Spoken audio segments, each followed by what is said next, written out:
essa professora Camila de Carvalho e hoje a nossa aula é de língua portuguesa. Mas espera aí, tem uma coisa estranha aqui, né? É a professora Natália. Hoje ela não pôde estar aqui, então ó, um beijo para a Natália. Então hoje a nossa atividade vai ajudar vocês na compreensão leitora, na interpretação de texto, porque hoje nós vamos falar de fato e opinião. Você sabe o que é fato e opinião?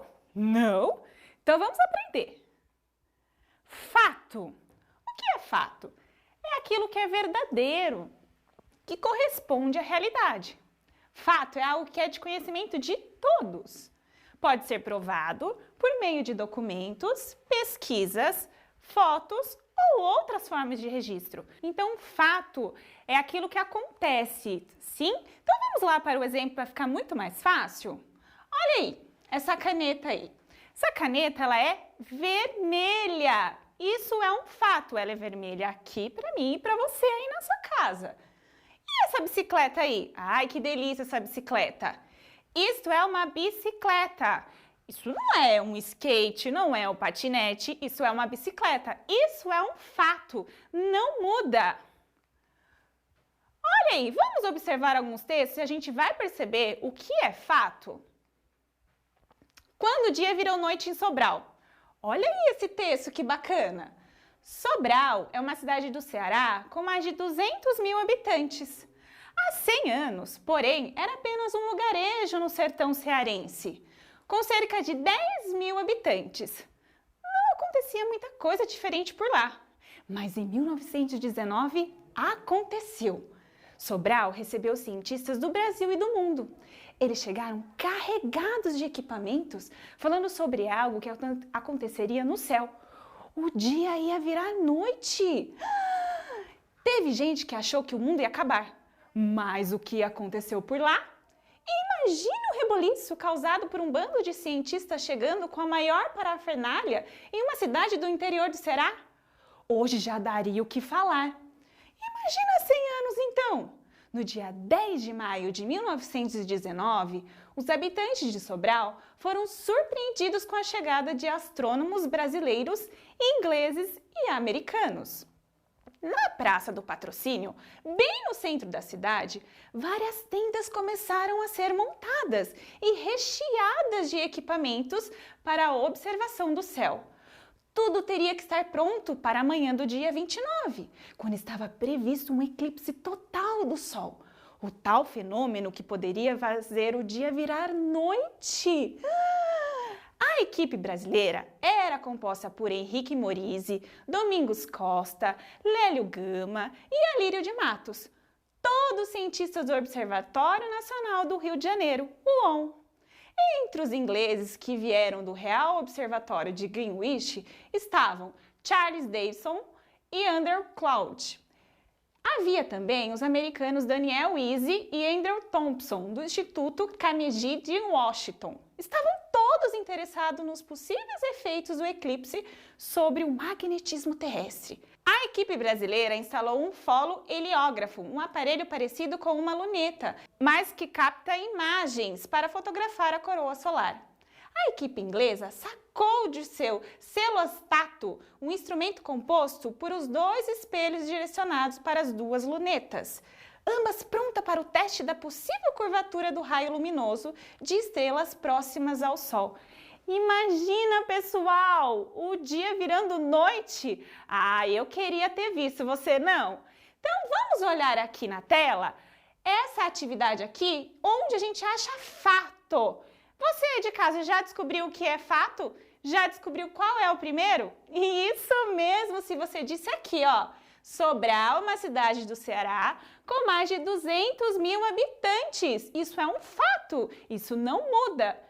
E pro Camila, peraí, tô achando o próximo. Muito bem, se você disse aqui, ó. Sobral recebeu cientistas do Brasil e do mundo. Isso também é um fato.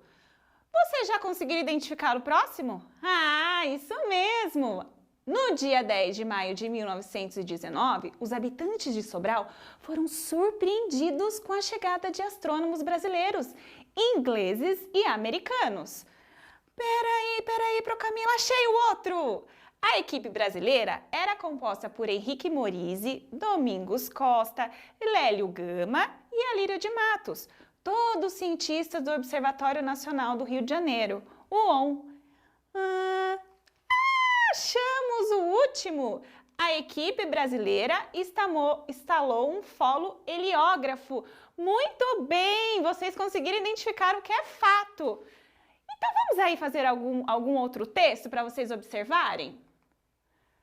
A causa da chuva. Não chovia há muitos e muitos meses, de modo que os animais ficaram quietos. Uns diziam que ia chover logo, outros diziam que ainda ia demorar, mas não chegavam a uma conclusão. Chove só quando a água cai do telhado do meu galinheiro, esclareceu a galinha. Ora, que bobagem, disse o sapo de dentro da lagoa. Chove quando a água da lagoa começa a borbulhar suas gotinhas. Como assim, disse a lebre.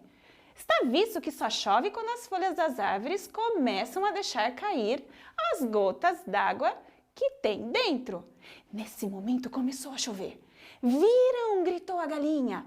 O telhado do meu galinheiro está pingando. Isso é chuva. Ora, não vê que a chuva é a água da lagoa borbulhando? Disse o sapo. Mas como assim? Tomou a lebre. Parecem cegos. Não veem que a água cai das folhas das árvores? Olha que bacana! Esse texto é de Milor Fernandes. Vamos aí fazer alguns exercícios para ver se a gente aprendeu o que é fato?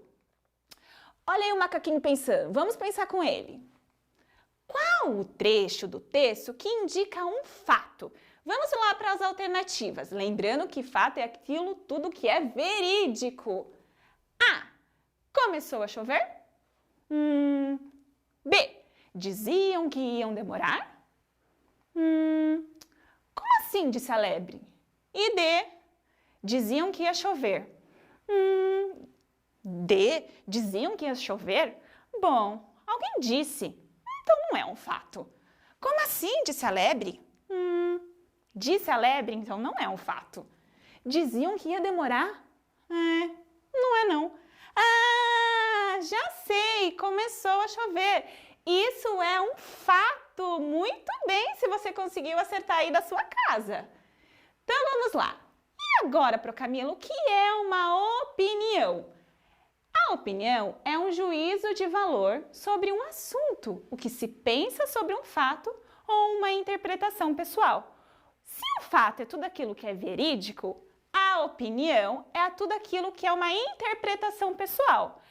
Aqui, para mim, pode ser a minha opinião sobre alguma coisa. Por exemplo, eu adoro branco, mas você aí desse lado pode não gostar de branco, mas aí é uma interpretação pessoal, certo? Olha aí que bacana esse gif aí, ó. Respeite a opinião alheia. Isso mesmo, eu tenho que respeitar a opinião do outro. Se eu não concordo e o outro concorda, o meu amigo, o meu papai, minha mamãe, meu vizinho, a gente tem que respeitar. Certo? Vamos lá, escolas pelo mundo. Enquanto você começa um novo ano escolar, sabe o que as crianças de outros países estão fazendo? Estudando também. Na escola, aprendemos e descobrimos muitas coisas legais e nos preparamos para o futuro. Ela é como um segundo lar, onde encontramos gente de várias raças ou religiões e podemos fazer amigos e nos divertir. Em qualquer lugar do planeta, a função da escola é ensinar. Mas existem diferenças como que se aprende, a quantidade de aulas e o período de férias. Você sabia? Nas escolas de Marrocos, na África, a maioria das crianças estuda só em um período, ou de manhã ou à tarde, como aqui no Brasil. Mas por lá, ninguém precisa usar uniforme e uma das matérias mais importantes nos colégios é a religião. De acordo com o lugar onde estuda, o aluno aprende islamismo, catolicismo ou judaísmo.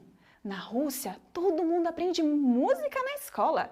Os alunos participam de corais, tem aulas de violão, tem de piano e tem, de violino. E também de música russa, em que tocam balalaika e mandolina, instrumentos parecidos com o violão. As aulas duram 6 horas por dia, com férias em junho, em julho e agosto, os meses de verão por lá. Além disso, a cada 2 meses tem folga de 1 semana. Já pensou folga de 1 semana? Esse texto foi tirado lá do Recreio Online. Então, olhando esse texto, vamos responder algumas perguntas. Olha aí a menininha pensando.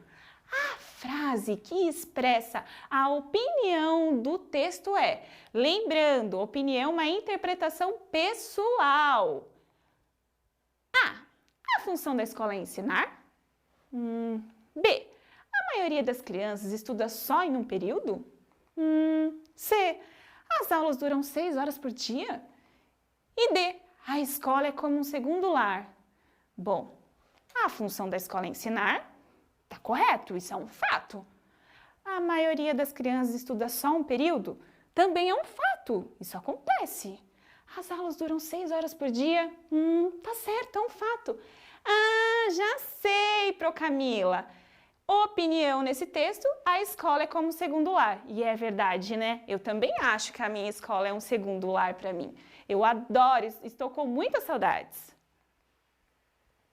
Minha chupeta virou estrela. Esse texto é um fragmento, foi tirado, né, de um outro texto. E esse conto é de Januária Alves. Todas as vezes que penso na minha chupeta, olho para o céu, procurando a estrela chupeta verde. Agora, a saudade, em vez de crescer como eu, fica menor a cada noite. Deve ser porque meninos grandes gostam mais de estrelas no céu do que de chupetas, eu acho. Quando a noite apareceu, o meu pai chegou do trabalho, se deitou na cama comigo, olhando para o céu, procurando a minha estrela chupeta verde. Eu vi primeiro e nós dois batemos palmas para ela. Aí eu só me lembro de adormecer com aquele brilho de estrela no meu olho e a sensação de abraço enorme do meu pai. É tão bonito esse texto, né? Eu adorei. Vamos lá. Um trecho que expressa uma opinião. Olha aí, ó. Vamos pensar. A. Meninos grandes gostam mais de estrelas no céu do que chupetas, eu acho? B. Olho para o céu procurando a estrela chupeta verde? C. Todas as vezes em que penso na minha chupeta, olho para o céu. E D. A saudade, em vez de crescer como eu, fica menor a cada noite. Já sei, Procamila. É a letra A. Meninos grandes gostam mais de estrelas no céu do que chupetas, eu acho. É uma opinião do autor. Sim? Lembrando que opinião é uma interpretação pessoal. Isso mesmo. E lá, lembra quando a gente leu esse texto? Quando o dia virou noite em Sobral? Nós vimos os fatos. Mas vocês sabiam que no mesmo texto dá para ter fato e opinião? Não? Dá sim. E nesse texto nós temos opinião. Vamos lá ver? Olha aqui na tela. Não acontecia muita coisa diferente por lá. Então, na opinião do autor, não acontecia muita coisa diferente por lá. Mas algum morador poderia achar que aquilo era normal. Então, é uma opinião. E depois, Procamila? Um aparelho parecido com uma luneta. Para o autor, era parecido com uma luneta. E para outra pessoa, podia não ser parecido com uma luneta. Então, isso é uma opinião. Sim?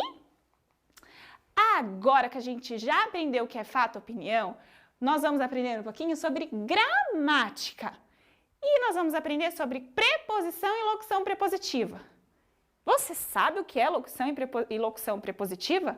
Não? Tá muito fácil. Vamos comigo que vocês vão aprender. Preposição. Preposição possui a função de ligar as palavras. Sem elas, não conseguimos ter uma comunicação com coerência. Preposição é uma palavrinha que ajuda a ligar uma palavra a outra, dando sentido à frase. Peraí, Procamila. Tem como dar um exemplo? Tem, vamos lá ver o exemplo. Estou em uma loja de sapatos. Eu adoro comprar sapatos. E você? Olha lá, loja de sapatos. Esse D aí, se eu não tivesse esse D, ficaria loja sapatos. Ia ficar bom? Não, né? Ia ficar sem coerência. Então, esse de, ele é uma preposição. Só isso, Procamila? Isso mesmo, é só isso. Porque se nós não tivermos aqui o de, fica sem sentido a nossa frase. Então, o de, ele está fazendo o quê? Ele está ligando a palavra loja a sapatos, certo? Olha aqui, a palavra de liga as palavras loja e sapatos, estabelecendo assim uma relação de sentido entre elas. Quando a gente coloca a preposição, nós damos sentido à nossa frase. Vamos lá fazer alguma atividade aí. Primeiro vamos ver as preposições que temos. É o a, é o ante, é o até, é o após, é o com, é o contra, é o de, é o desde, o em, o entre, o para, o perante, o por, o per, o sem, o sob, o sobre e o traz. Tudo isso, Procamila, é preposição? Tudo isso, dá para acreditar? Você sabia que tudo isso era preposição? Garanto que não. Então vamos lá agora para os exercícios. Vamos aprender aí, olha o Bob Esponja aí, ó. Pronto para aprender? Vamos aprender? Olha aí essas bexigas. Eu adoro coisa colorida, vocês sabiam? Adoro. Esses balões são todos coloridos. E vocês sabem da onde eu lembro aí quando eu olho esses balões? Não? Daquele filme o Up, sabe? Que tem um monte de bexigas lá na casa e a casa sobe do vozinho? Isso mesmo! E quando eu penso neles, quando eu vejo essa imagem? Um balão gás. Um balão gás? Que estranho!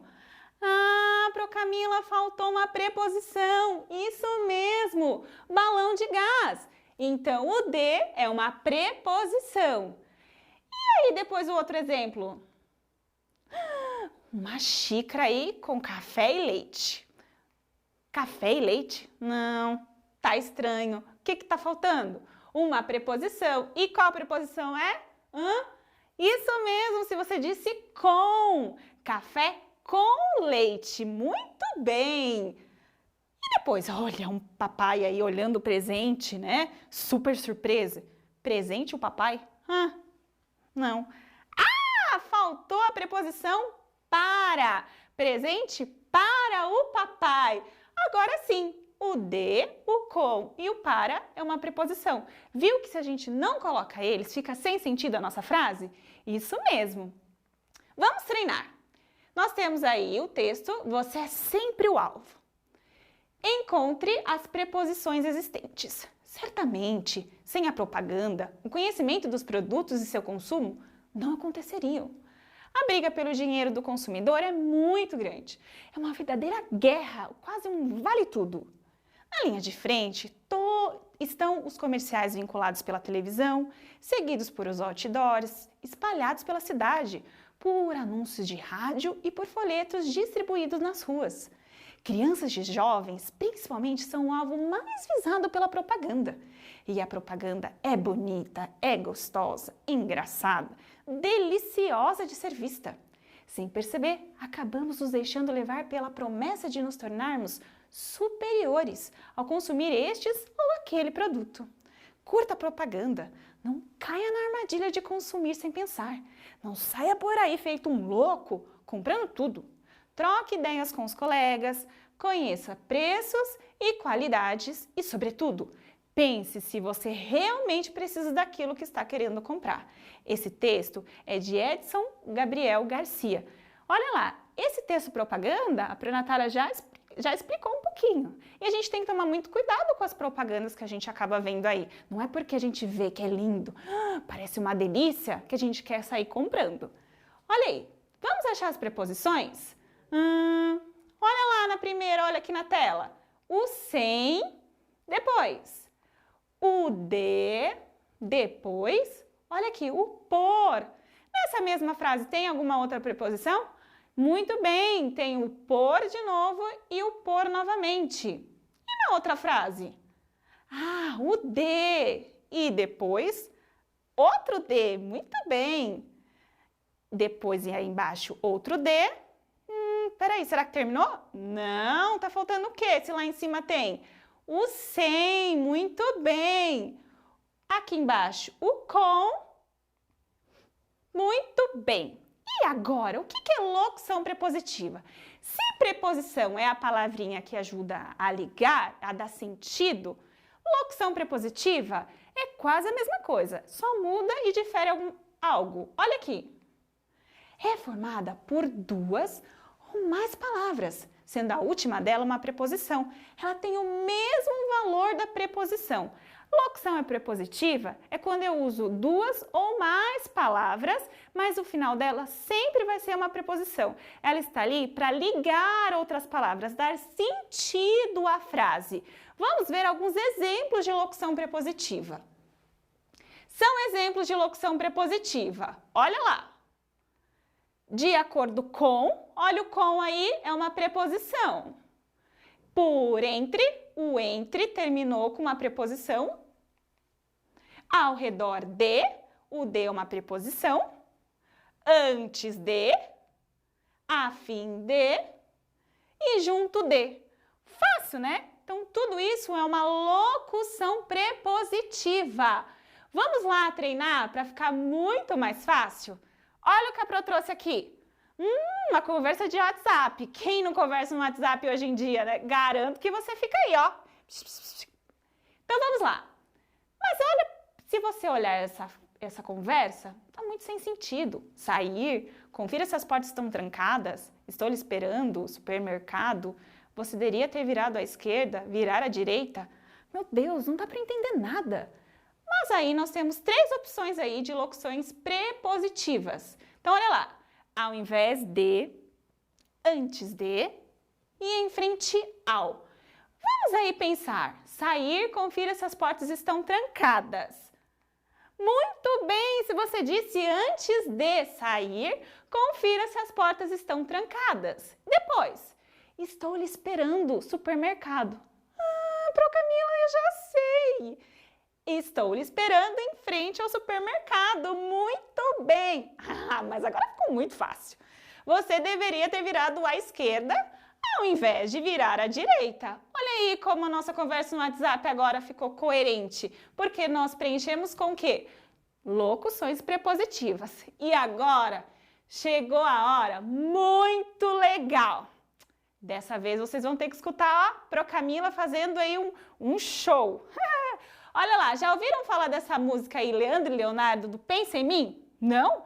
Leandro e Leonardo é muito famoso. Pergunta aí na casa de vocês, pra mamãe, pro papai, pro vovô, pra vovó, e garanto que você já deve ter ouvido. Ela faz mais ou menos assim, ó. Em vez de você ficar pensando nele, em vez de você viver chorando por ele, pense em mim, chore por mim, liga pra mim, não liga pra ele. Pro Camila vai virar, ó, cantora. Se vocês olharem aqui, sabia que a gente tem uma locução prepositiva? Não! Tem sim. Olha lá a locução prepositiva aqui, ó. Em vez de, é uma locução prepositiva. Mas pro Camila, então, ficou muito fácil. Se tem locução prepositiva aqui, também temos locuções prepositivas aqui, em vez de. Ou seja, numa letra de música nós conseguimos encontrar uma locução prepositiva. Não foi muito legal a nossa aula? Eu espero muito que vocês tenham gostado. Assistam e façam as atividades com cuidado. Tchau, até a próxima aula! Oi pessoal, tudo bem? Sou a professora Kelly, professora do Inês Prado. Oi pessoal, tudo bom? Aqui é a professora Karina, da IMEB Professora Rosa Scavone. Olá pessoal, tudo bem? Eu sou o professor Renato, sou professor do Sebastião Pires e estou na formação esse ano. Viemos aqui ensinar uma brincadeira para vocês. Na verdade, duas, tá? A primeira eu vou ensinar e a segunda a Karina vai ensinar e nós três vamos participar. A primeira brincadeira, se eu falar assim para vocês como que ela chama, vocês podem pensar de várias formas. A brincadeira é quem é o mestre? Quem é o mestre? Na verdade, o mestre vai ser eu. E eles vão me copiar, tá bom? Como assim copiar? Eu vou estar falando a parte do corpo que eles têm que estar colocando a mão pra gente poder brincar. Nós vamos trabalhar a atenção, nós vamos trabalhar a concentração e o esquema corporal, tá bom? Vamos fazer um teste, tá? Então vamos começar. Pode ser? Sim. A brincadeira é assim, ó. Mestre mandou colocar a mão na cabeça. E eles têm que colocar, certo? Sim. O mestre mandou colocar a mão na barriga. O mestre mandou colocar a mão na orelha. Até agora o mestre mandou e eles estão fazendo. Vai ter uma hora que eu vou falar uma palavra seguida, uma parte do corpo seguida e eles não podem, tá? Quer ver? Olha o teste novamente. O mestre mandou colocar a mão na cabeça. O mestre mandou colocar a mão no joelho. O mestre mandou colocar a mão na perna. O mestre mandou colocar a mão na bochecha, no cabelo. Não era para ter colocado. Então, se eu falo uma palavra, mandou, eles vão colocar. Se não mandou, não pode colocar, tá bom? Agora, como vocês vão participar, nós vamos fazer também mais alguma variação. Vocês vão usar a mão direita inicialmente, depois vocês vão usar a mão esquerda, tá? E depois eu vou fazer uma confusãozinha com vocês. Eu vou enganar um pouquinho, tá? Olha, lembrando que a gente tá distanciado e aí dentro de casa vocês vão brincar com os familiares, certo? Então vamos lá? Então, ó, o mestre mandou colocar a mão no nariz. O mestre mandou colocar a mão no ombro. O mestre mandou colocar a mão nos joelhos. Na perna. Então, ó, a Pro errou, mas então a gente vai dar uma outra chance, né? Por favor. Aí vocês podem fazer assim, ó. Aí em casa, se errou, quem errou fica na brincadeira e quem acertou pode tomar o seu lugar, tá? Mas aqui, como a gente vai fazer várias outras formas, a gente vai ficar assim, tá bom? Agora, vamos fazer com a mão direita? O mestre mandou colocar a mão no cotovelo. O mestre mandou colocar a mão no umbigo. O mestre mandou colocar a mão no pé. Ixi, vai ter que abaixar um pouquinho mais. O mestre mandou colocar a mão nas costas. No queixo. Ah, eles estão espertos agora. Agora com a mão esquerda. Tá bom? Mão esquerda. O mestre mandou colocar a mão no pescoço. O mestre mandou colocar a mão na testa. O mestre mandou colocar a mão no joelho. No cabelo. Ixi, eu coloquei agora. E eles acertaram, eles estão prestando atenção, tá? Agora, lembra que eu falei pra vocês que eu ia enganar, entre aspas, né? Que eu ia fazer vou fazer um movimento, na verdade, e eles vão ter que fazer o movimento oposto, porque eu vou tentar enganar. Eu vou colocar a mão numa parte do corpo e eles vão seguir o que eu estou falando, não o que eu estou fazendo. Tá bom? Será que vai dar certo? Será que os professores estão coordenados? Vamos ver? O mestre mandou colocar a mão no braço. Comecei fácil, hein? O mestre mandou colocar a mão no cabelo. Já olharam pra mim. Já olharam pra mim. O mestre mandou colocar a mão no joelho. O mestre mandou colocar a mão no braço. Se eu ajudei de novo, hein? O mestre mandou colocar a mão no nariz. O mestre mandou colocar a mão no cabelo. O mestre mandou colocar a mão na cabeça. O mestre mandou colocar... Eles estavam com a mão no cabelo e a cabeça também estava junto. Então, é uma brincadeira que dá para vocês fazerem de várias formas. Não precisa de material nenhum, tá? Tem gente que fala quem é o mestre, tem gente que fala que o mestre mandou. Aí vocês vão fazer uma bonitinha aí dentro de casa, com o irmão, com a irmã, com o pai, com a mãe, tá bom? Sempre em segurança. Agora a Procarina vai ensinar uma outra brincadeira pra gente, ok? Oi, pessoal! Então, agora para essa brincadeira, nós vamos precisar do quê? De 2 folhas sulfites, uma tesoura sem ponta, daí pode pegar lápis de cor ou giz de cera, o que vocês tiverem em casa, tá? Vocês podem ir adaptando. Ao invés da folha sulfite, vocês também podem estar pegando folha de caderno ou folha de rascunho. Veja o que vocês têm aí, tá bom? Como que vai ser? Vocês vão pegar a folha e e vocês vão riscar, vocês vão fazer umas marcações com as cores que vocês escolherem. Pelo menos de 9 a 12 cores, tá? Quanto mais cor tiver, mais legal vai ficar a brincadeira. Depois vocês vão recortar, tá bom? Essa parte onde tá pintado. Então vai ficar, né, os pedacinhos desse jeito, assim. Feito isso, você vai chamar o papai e a mamãe, tá? Você vai chamar eles pra brincar com vocês, ou o irmão, ou a irmã, quem mora aí junto com vocês. Como a Kelly e o Renato estão aqui comigo, a gente vai chamar eles pra brincar aqui. A princípio, a brincadeira vai ser assim. Eu vou falar uma cor, né? E o que vai acontecer? Eles vão tentar pegar. Quem pegar primeiro vai pontuando. E depois, no final, a gente vai ver quem conseguiu pegar mais. Quem pegou mais é o vencedor. E quem perder, sabe o que pode acontecer? Pode pagar um castigo, tá bom? Vamos lá, então. Turminha, como que vai ser? Primeiro com a mão direita, tá? Quem não souber ainda qual é direita e esquerda, faz uma colinha, olha. Passa o D do lado direito e o E do lado esquerdo com uma caneta. Daí fica mais fácil, tá bom? Então, vamos lá. Com a mão direita, vocês vão pegar, na hora que eu falar já, tá bom? Não pode pegar antes. Vocês vão pegar a cor pink. 1, 2, 3 e já! Aê! Valeu! Vamos lá, agora com a mão esquerda, vocês vão estar pegando a cor vermelha. 1, 2, 3 e já! Valendo! Aê! Agora vocês vão estar de costas, tá, gente? Isso, de costas, não pode olhar, tá bom? Vocês vão pegar a cor verde, turminha. 1, 2, 3 e já! Ih, não tem verde. Oh, porcarina. Vamos lá, outra cor. Vamos lá, cor azul, turminha. 1, 2, 3, valendo, já. Aê! Vamos mais uma vez só? Então, assim, agora, vamos fazer diferente? Vamos fazer assim, turminha. Vocês estavam fazendo com a mão direita ou a mão esquerda, né? Agora vocês vão ter que fazer, pessoal, com o cotovelo.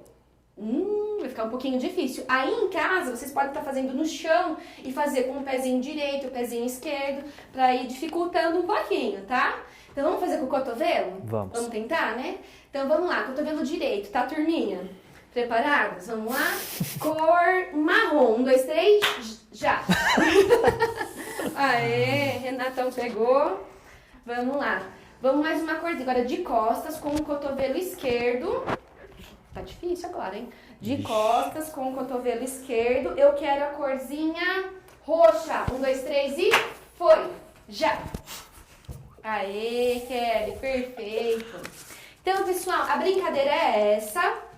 Como que nós podemos estar fazendo? Vocês podem, quanto mais cor tiver, mais difícil vai ficar para vocês estarem brincando. Vocês podem diversificar a distância que vocês estiverem, né, da brincadeira aqui, do brinquedo. Vocês podem estar diversificando o movimento que vocês estão fazendo. Pode ir com a testa, né, cuidado para não machucar. Com o pezinho, pé direito, pé esquerdo e por aí vai, tá bom? O que importa é vocês brincarem um pouquinho nesse momento que a gente está passando aí dentro de casa, tá bom, turminha? Então é isso. Um beijo para vocês e até mais. Até a próxima brincadeira. Olá, tudo bem, amigos? Eu me chamo Andréa Armeni e voltei para mais uma aula de matemática dos quintos anos. Vamos recordar a última aula, onde eu terminei depois de ter trabalhado as ideias da adição, da subtração e da multiplicação. Para hoje, nós vamos ter as ideias da divisão e depois nós vamos trabalhar sistema de numeração romano. Então, vamos lá para a primeira situação.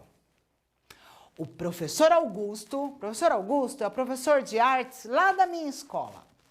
Ele quer repartir igualmente 3.618 folhas coloridas entre 6 grupos de alunos. Quantas folhas cada grupo receberá? Então, partes importantes que não podemos esquecer. Repartir igualmente. Por quê? É uma ideia de repartição. Quanto? 3.618 folhas coloridas em 6 grupos. Quantas folhas cada grupo receberá? Então, o professor Augusto chega com a quantidade de folhas, montou 6 grupos na sala de aula e ele vai repartir para os grupos. Ah, professora, é divisão. Então, vamos montar o algoritmo. Eu tenho 3.618 dividido por 6. Tem unidade milhar, tudo, então vamos nomear o quociente. Nomeamos. Vamos pensar no número 3. 3 dá para dividir por 6? Ai, professora, não dá. Então, vamos registrar o zero? Vamos continuar. 36 centenas. 36 dá para dividir por 6? Quantos grupos de 6 eu vou precisar para dividir os 36? Ah, professora, 6. 6 é 6, 36, menos 36, 0. Legal. Vamos baixar a dezena. 1.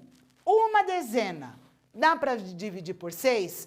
Cuidado, muita atenção. Não dá para fazer isso. Então, eu tenho que registrar no meu quociente. 0.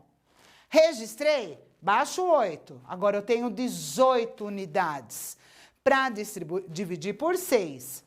Quantos grupos de 6 eu preciso para formar o 18? Ah, fácil. 3. 3 é 6, 18. 18 menos 18, 0. Atenção, professora, será que essa conta está certa? Vamos verificar? 603 vezes 6. Cuidado nesta multiplicação. Eu tenho 6 vezes 3, 18. 1 para a ordem da dezena. Na multiplicação, olha como nós fazemos isso. 6 vezes 0, 0. Mais 1, 1. 6 vezes 6, 36. Mesmo valor, acertamos a operação. Resposta: cada grupo receberá 603 folhas. Beleza aí? Então, outra situação. Em uma granja, os ovos são colocados em caixas com uma dúzia. Vamos começar pensando que uma dúzia vale 12, não podemos esquecer disso. Quantas caixas são necessárias para embalar 195 ovos? Então, eu tenho uma dúzia. Quantas caixas são necessárias para embalar 195? Ah, eu vou distribuir, vou repartir e já divisão. Beleza. Não podemos esquecer.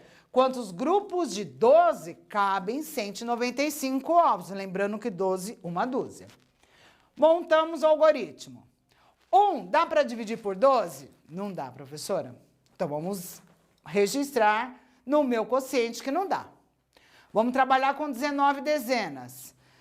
19 é dividido por 12. Quantos grupos de 12 eu posso fazer?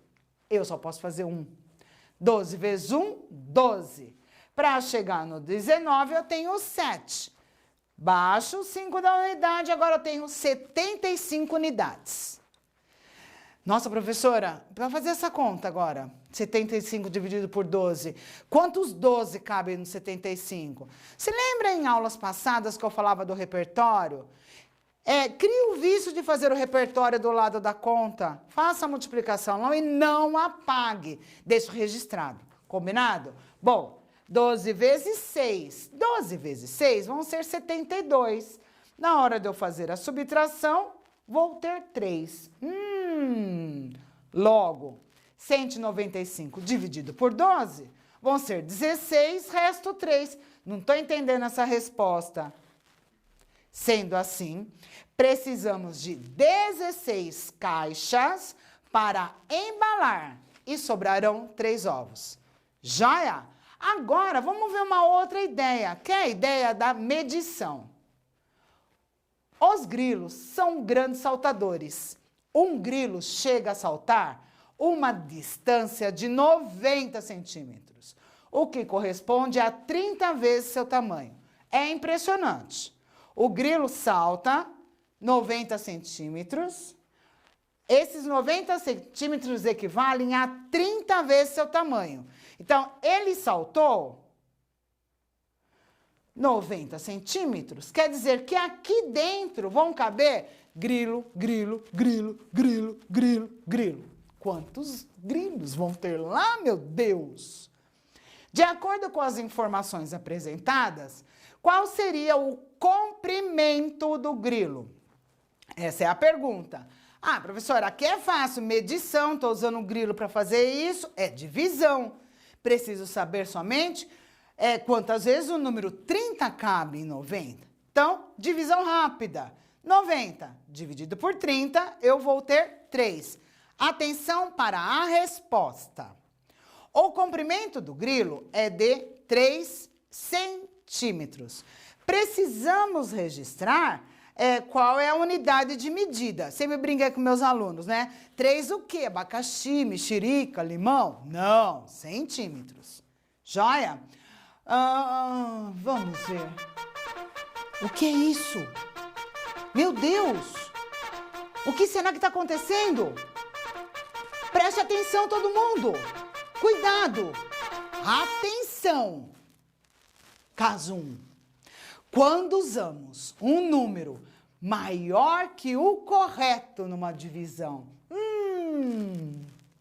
A primeira pergunta a ser respondida é: quantas vezes o 3 está no 8? A resposta correta é 2, né? 2 vezes 3, 6. Veja o que acontece se colocamos um número maior, por exemplo, 3. Olha o que acontece aqui. 832 dividido por 3, quando usamos um número maior. Vou trabalhar com 8. 8 dividido por 3. Quantas vezes o 3 está no 8? Eu sei que são 2. Mas e se eu colocar o 3?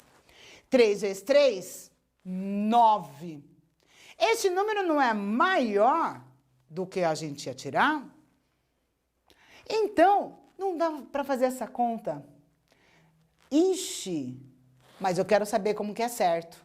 Mas a gente precisa fazer essa operação corretamente? Vamos pegar 832 dividido por 3. Vamos olhar na centena. 8 dividido por 3. Eu vou ter 2. 3 vezes 2, 6. 6 para chegar no 8, 2. Abaixo 3 a dezena. Tenho agora 23 dezenas. Dividido por 3. Então, quantas vezes o 3 está no 23? 7. 3 vezes 7, 21. Para chegar no 23, 2. Abaixo 2 da unidade. Tenho 22. Quantas vezes o 3 está no 22? 3 vezes 7, 21. Para chegar no 22, 1. Atenção, prestem muita atenção nesse tipo de erros, porque senão vocês se atrapalham, tá bom? Mas não é só isso. Temos mais uma situação onde, quando usamos um número menor que o correto. Vamos ver o que acontece nessa situação. A primeira pergunta a ser respondida é: quantas vezes o 2 está no 9? Sabemos que a resposta é 4. 2 vezes 4, 8, né? Mas o que acontece se colocamos um número menor? Por exemplo, o 3. Tenho 96 dividido por 2. Eu vou pegar o 9 e vou dividir por 2. Quantas vezes o 2 está no 9? A gente já sabe que é 4. Mas, e se eu colocar o 3?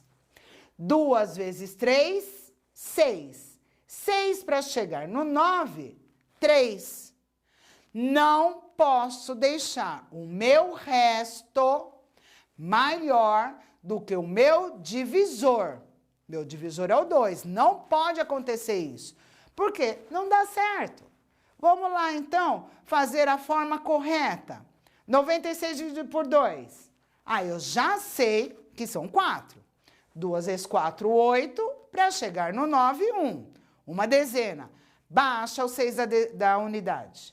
16. Quantas vezes o 2 está no 16? Professor, é fácil. 8. 2 vezes 8, 16. Para 16, 0. Beleza? É muito legal isso, mas vamos pensar nessa situação. Pense bem. Não podemos esquecer, de forma alguma, no quê? Através da divisão, podemos resolver problemas relacionados com a distribuição de quantidades. Toda vez que a situação for de distribuir quantidades, sabemos que vai ser divisão. Vamos ver essa situação. Lúcia e Fernando trabalham juntos em uma nova fábrica de doces. Para colocá-los no mercado, eles embalam seus doces em caixas de 20 unidades. Foram produzidos 740 doces. Quantas caixas serão necessárias para embalar todos os doces? E aqui eu tenho 740 doces que a Lúcia e o Fernando fizeram.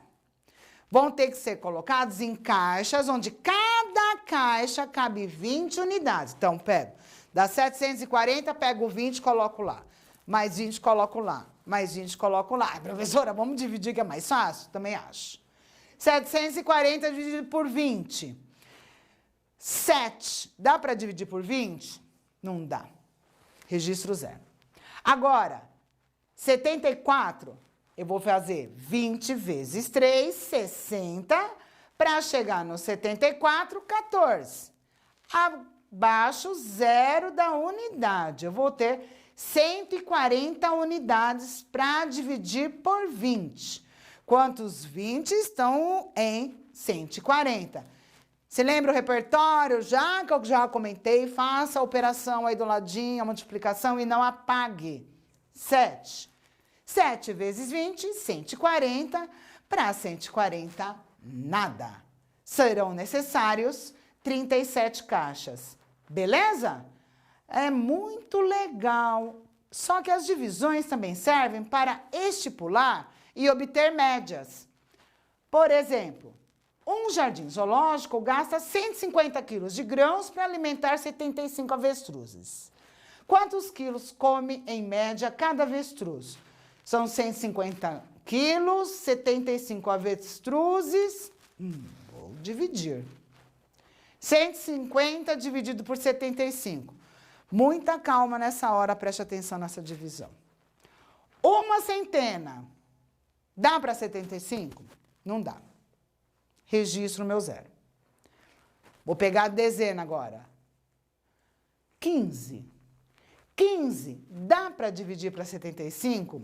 Também não dá. Registro meu 0. Agora vou pegar o 150.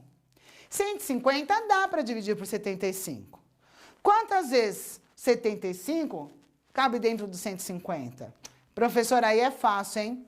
2 vezes. 150 menos 150, eu tenho 0. Certo? Resposta. Cada avestruz come, em média, 2 quilos de grãos. Certo? Vamos fechar a divisão, como a gente fechou da outra vez.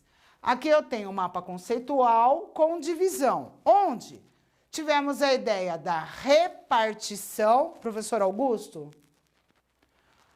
Que a ideia era repartir ou dividir em partes iguais, quantos em cada grupo. Você lembra? Repartir as folhas de sulfite nos grupos, beleza.